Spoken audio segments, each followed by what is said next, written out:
सोचो, एक दिन सुबह उठते ही आप सड़क पर निकलो और आपको कहीं भी पेट्रोल पंप न दिखे। हर तरफ सिर्फ चार्जिंग स्टेशन हो और सड़कों पर गुनगुनाती इलेक्ट्रिक कारें दौड़ रही हों।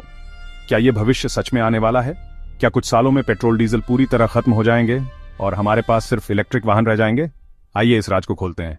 दोस्तों, दुनिया आज हर दिन लगभग 10 करोड़ लीटर पेट्रोल डीजल खा रही है। ये ईंधन जलकर सिर्फ धुआं बनता है और वही धुआं हमारी सांसों में जाता है। ऑयल रिसर्चर्स का कहना है कि अगले 40-50 साल में हमारे पास मौजूद ऑयल रिजर्व बहुत कम हो जाएंगे। मतलब पेट्रोल डीजल ब्लैक गोल्ड बन जाएगा। या तो गाड़ियां बंद होंगी या फिर हम नई टेक्नोलॉजी की तरफ भागेंगे, यानी चेंज आना तय है। अब पोल्यूशन की कहानी सुनो। हर साल दुनिया भर में 70 लाख लोग सिर्फ एयर पोल्यूशन से मरते हैं। इंडिया के टॉप 10 सबसे प्रदूषित शहरों में से 7 शहर दिल्ली और उसके आसपास हैं। तो सरकारों को लग रहा है अगर पोल्यूशन रोका नहीं तो आने वाली पीढ़ी को हम जहर भरी हवा देंगे। यही वजह है कि ईवी को फ्यूचर माना जा रहा है। कई देशों ने पहले ही तारीखें तय कर दी हैं। ब्रिटेन 2035 के बाद नई पेट्रोल डीजल कारें बंद। नॉर्वे 2025 तक सिर्फ ईवी। जर्मनी, फ्रांस 2030 तक ईवी ट्रांजिशन। भारत 2030 तक सड़क पर चलने वाली 30% गाड़ियां इलेक्ट्रिक होंगी।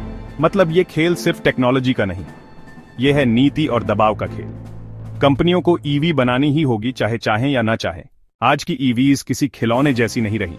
टेस्ला मॉडल एस प्लेड 0 से 100 की मार्च सिर्फ 2.9 सेकंड में। टाटा नेक्सन ईवी इंडिया की सबसे पॉपुलर इलेक्ट्रिक कार। BYD, किया, Hyundai सब ईवी मार्केट में कूद चुके हैं। लेकिन असली गेम बैटरी का है। Solid state battery 10 minute charge, 1000 kilometre run. Graphene battery ultra fast charge और लंबी लाइफ। न्यूक्लियर डायमंड बैटरी 100 साल तक चार्ज करने की जरूरत ही नहीं। सोचो, अगर ये हकीकत बन गई तो पेट्रोल डीजल का नाम लेने वाला भी नहीं बचेगा। लेकिन कहानी का अंधेरा हिस्सा भी है। ईवीएस पूरी तरह हरी भरी नहीं है। बैटरी बनाने के लिए लिथियम, कोबाल्ट और रेयर मेटल्स चाहिए। लिथियम खदानें साउथ अमेरिका और अफ्रीका में हैं और वहां की हालत बहुत खराब है। चार्जिंग स्टेशन इंडिया में लाखों कारें हैं, लेकिन चार्जिंग पॉइंट कुछ हजार ही। और सबसे बड़ा सवाल, बिजली कहां से आएगी? अगर बिजली कोयले से बनेगी तो पोल्यूशन घटेगा नहीं, बस पेट्रोल पंप से पावर प्लांट तक शिफ्ट हो जाएगा। तो क्या ईवी ही फ्यूचर है? नहीं, यहां आता है twist. Hybrid cars. Toyota Prius जैसी कारें पेट्रोल प्लस इलेक्ट्रिक पर चलती हैं। ये ट्रांजिशन का आसान रास्ता है। Hydrogen fuel cell cars. Toyota Mirai, Hyundai Nexo पहले से मौजूद है।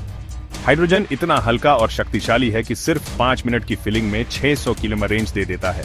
भविष्य में हमें सड़कों पर सिर्फ ईवी नहीं बल्कि ईवी बीस हाइब्रिड ईस हाइड्रोजन तीनों का मिक्स देखने को मिलेगा। भारत में ईवीएस का भविष्य सबसे रोमांचक है। सरकार ईवीएस पर टैक्स घटा रही है।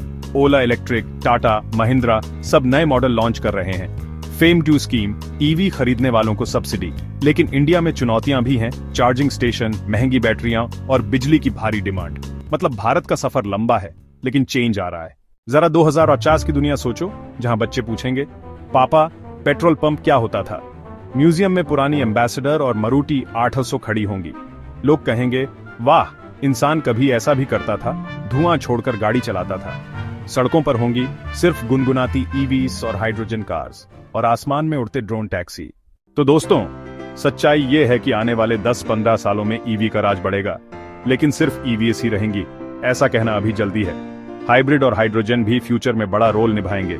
लेकिन हाँ, एक दिन जरूर आएगा जब हम कहेंगे, goodbye petrol, welcome future.